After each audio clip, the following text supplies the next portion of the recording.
Welcome to the Slop Farm. Enjoy the video. In this video, I will explain how to propagate Moringa plant. We will cover two primary methods, using cuttings and growing from seeds.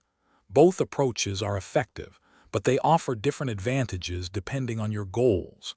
Understanding these methods will help you successfully grow your own Moringa plants, ensuring a continuous supply of this beneficial tree. Let's get started with the fundamentals. Propagating Moringa from cuttings is an excellent way to achieve quicker growth. Begin by selecting healthy branches that are about 1 inch thick and between 1 to 2 feet in length. Carefully remove all leaves from the bottom 2/3 of your chosen cutting. Then, plant these directly into well-draining soil, ensuring the soil remains consistently moist, but never waterlogged for successful rooting. Growing Moringa from seeds is another very effective method. First, soak your Moringa seeds in water for 24 hours to improve germination rates.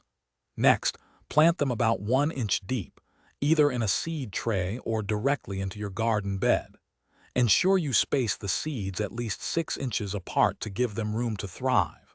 You should see germination typically within 1 to 2 weeks. Once your Moringa plants are established, proper care is crucial. They thrive in full sunlight, needing at least 6 hours daily.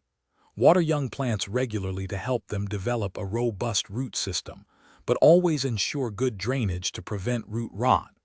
When your seedlings reach a height of 6 to 12 inches, they are ready to be carefully transplanted to their permanent location, allowing them ample space to grow. Thanks for watching.